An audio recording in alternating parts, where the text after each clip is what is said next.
Silver. Oh my God. Are you kidding me? Well, I am in absolute disbelief. Probably one of the most rare coins I have ever found.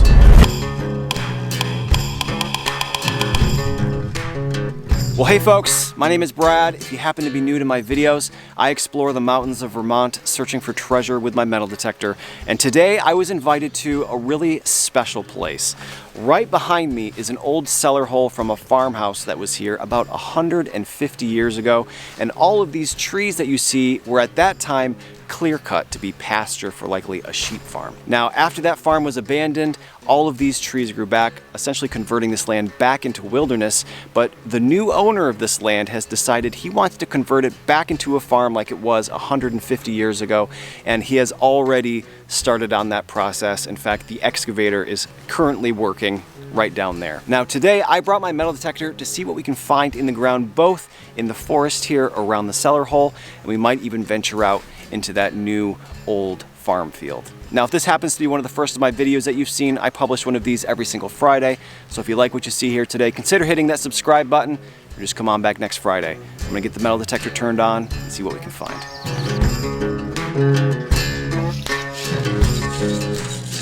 83, 84. I see it. It's round, kind of. Oh, nice. Well, this thing that I just found is actually a counterpart to something I find all the time at places from this time period, Victorian times, 1850 to the late 1800s. And it is another part of a parasol. Typically we find these kind of strangely shaped sliders that moved up and down the wooden shaft, but this piece is actually the cap for the very top of the canopy, for lack of a better word. Now, as I mentioned, pieces of parasol are extremely common finds. I find them all the time and I feature them in videos all the time. And typically when I find one, you know, I talk about how up in the mountains of Vermont on a hot summer day, you can imagine these Victorian ladies would layer upon layer upon layer as they used to wear. They would have these parasols to keep them cool. But I actually just received a comment a few days ago with some extra insight that I knew about, but I never made the connection. This person went on to say that at the time, it was in fashion to be as light-skinned as possible and to, you know, avoid getting freckles. So the parasol, while it may have kept them cool, it was mostly to prevent them from getting tan, which is, you know, a bizarre thing to think about these days, but it was different times back then, different clothes and different beauty standards, I suppose. Who knows how it made it into the ground? In any case, I found it, another piece of parasol to add to the collection. All right, let's see if we can find some more of it. Right in the track of the log truck, we have a really nice 86.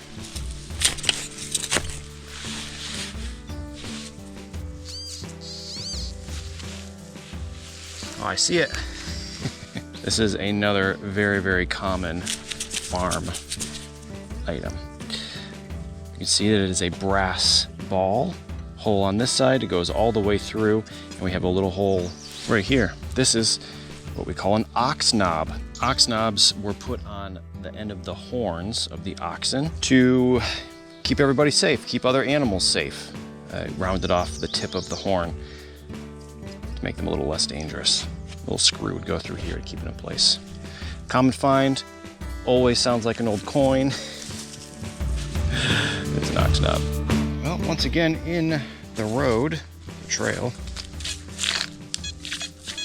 it's a 92. Now, the screen is telling me probably iron, but usually iron does not false that high. Wow, it's deep too.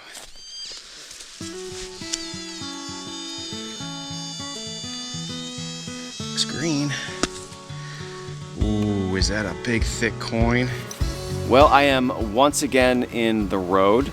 And it's unclear whether or not this road was actually here at the time of the farm. I'm guessing not. I'm thinking this is more of a logging road that was made in the last 50 years or so, but it does run along this old stone wall here, which was certainly original to the farm. And what we have here is a nice old coin. I wasn't so sure it was going to be one, but it is a United States large cent. As we spray it here, we can just make out the date. I believe it says 1845, perhaps 1843. You can see it has this thick green verdigris crust. And people ask me all the time, how do you clean these old coins? And unfortunately, there's not a whole lot you can do while keeping an original old looking patina on it. Either you try to strip off this green crust or you don't. I'll probably leave it just like it is. Awesome, awesome old coin, and you know, it makes the mind wander. If this was the original road for the farm, how does one lose it? My mind always goes to riding horses or in the wagon behind the horse. You're bumping along this old dirt road. Things fall out of your pockets, I guess. Let me know what you think. Awesome old coin. I wish it was in better condition.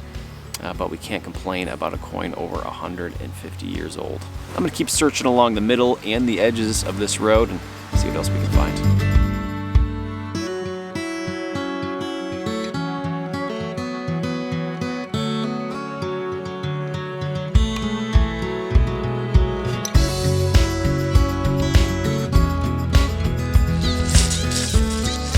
'84.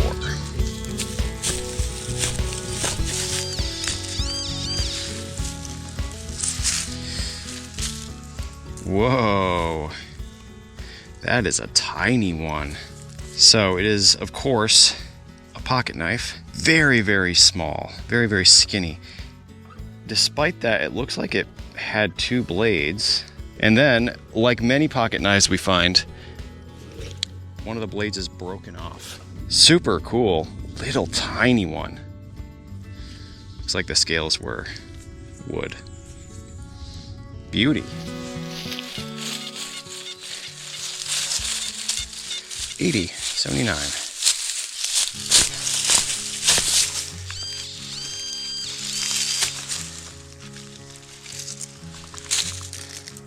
Whoa, what the heck is this? Well, I can honestly say this is the first of anything like this I've ever found. The old foundation is right behind me here. And what I think this is a little maybe lead or pewter foot. Now, what could this foot possibly go to? Well, first things that come to mind, sometimes you see feet like these made out of wood for tables and furniture, or maybe even cast iron for like a wood stove. But this one is so small, it's made out of this kind of crumbly material. I'm a little bit stumped. The only thing that comes to mind might be a wooden mantle clock, but oftentimes those would have wooden feet and not metal feet. So, let me know what you think this foot went to. I assume there were 3 more. Really, really cool find. Never found anything quite like it. I have found feet to wood stoves, but they've never looked like they had claws like this one does. Pretty awesome. Oh, we're in the trail.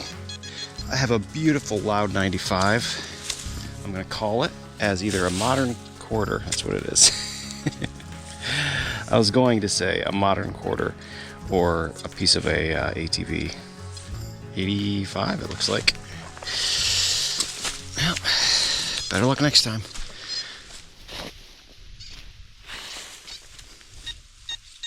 '97, 96.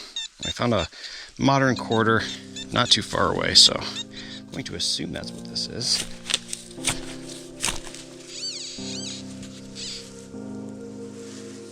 Nope, it's silver.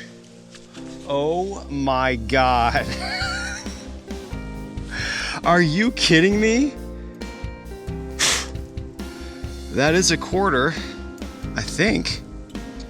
It seems small. Well, I am in absolute disbelief about the thing that I just found. 5 steps away, a minute ago, I found a modern quarters dated like 1985. Walk over here, basically the exact same target on the metal detector, I figure, of course, it's going to be another one. I dig it up, and no, it is actually probably one of the most rare coins I have ever found. As we take a look at it here, we can see that it is the Seated Liberty design, 1875. But as soon as I was handling it, I could tell that it was actually too small to be a quarter. As we flip this thing over, we can actually see it says 20 cents. This is a silver 20-cent piece. They only made these 4 years, 1875 being the first year.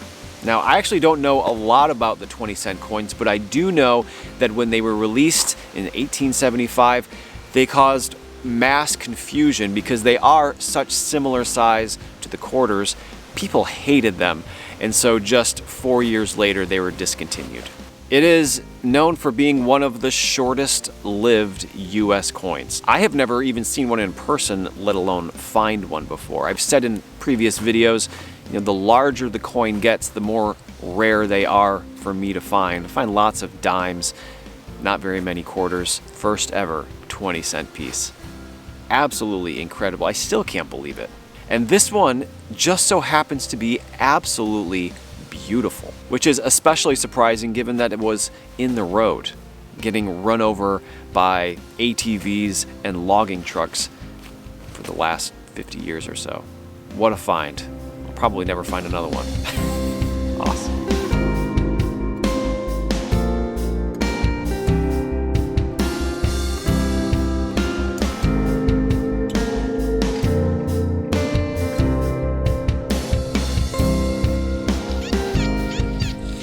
Sounds a little irregular, but it's a high tone, 88, 92.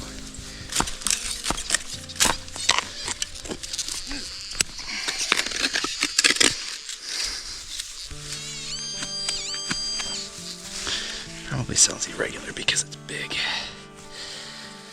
Whoa. Are you kidding me? This thing is massive. Well, I have been avoiding this area all day for a few reasons. First and foremost, because it's in the sun and it's very warm today. But as you can see, I have long sleeves on to protect myself against the mosquitoes and black flies. Much cooler in the woods. But second, because this is actually a private shooting range and there is brass shell casings all over the ground. Every other target is a brass shell casing. The thing that I just found, while it is brass, is not a shell casing. It is an incredible old crotal bell or jingle bell. Look at this thing. One of the largest I've ever found. These come in a variety of different sizes. You can imagine the real small ones were on these straps of leather around the horse's neck, jingle bells or sleigh bells. This, I have to assume it was around the neck of an animal, whether it be a sheep. Probably a sheep. The history of Vermont during this time, the landscape was predominantly sheep farms, all clear cut, almost no trees, just covered with sheep. I can't imagine all of them had these giant bells because we'd find a lot more of them, but I have to assume that that's what this one went to. I think it's really interesting how it almost seems elongated. I'm not sure if it was stepped on or if it was made this way, but it is gorgeous. I'm not really sure how much longer I'm going to stay right here given that it is so hot and there are so many shell casings, but this find was certainly worth it. Absolutely incredible. Well, I have a very nice target here. It sounds like it's right on top though. But all of the nice targets here have been lead. Lead pipe. I have to assume that's what this is. It's very shallow. You can see this piece of old brick right here too. That's cool.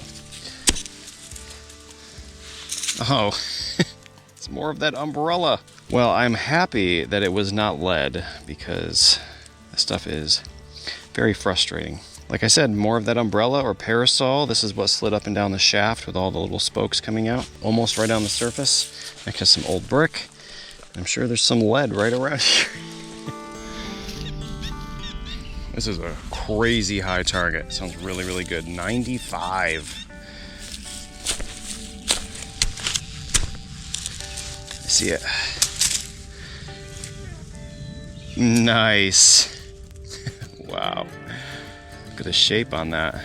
Well, the thing that I just found is a little difficult to identify because it is broken, but I have found enough of them over the years I can confidently say that this is a rains guide. I have in previous videos incorrectly said that these were attached to wagons for the rains to go through to, drive the horses. They were in fact not attached to the wagons. I'm always learning. These rains guides were actually attached to the collar of the horse for the reins to go through. Now, one kind of interesting detail about this particular rains guide is that it's a design I have never seen before, I've never found before. This octagonal pattern is quite a bit more beautiful than just the standard round ones I have found in the past. And I think that that might speak to the people that owned it. You can imagine in the 1800s they walked into the tack shop for the first time and they had the choice of either purchasing the boring old horse collar with the plain brass reins guides or the beautiful horse collar with the octagonal reins guides, and more than likely shelling out a little extra for the pretty one. I'm not really sure who would have seen it out here. We are way up in the mountains, but as long as they enjoyed it. Hopefully they weren't too heartbroken when it broke off for me to find it 150 years later. But now we're enjoying it, right? Awesome find, a rains guide, common find at farms, but never seen one quite like this. Really cool find. All right, folks, well, that's going to do it for me today. And what an interesting place this was. We see farms from the 17 and the 1800s all the time that are still active farms, but it's not very often you see one in this kind of in-between stage where it was forest becoming a farm. And it kind of gives us some insight into what it may have looked like when people first arrived here and, they're cutting down one tree at a time to make their farm. Minus the excavator, of course. We found a lot of awesome stuff today, a lot of typical 1800s farm items, but that bell, amazing. And those two coins, one in particular, is an incredible find. That 20-cent coin, I've never seen one in person and I'll likely never find one again. Never say never though, I suppose, right? Thanks again for watching. I hope you enjoyed today's video, and hopefully you'll join me next Friday for another new adventure somewhere up here in the mountains of Vermont.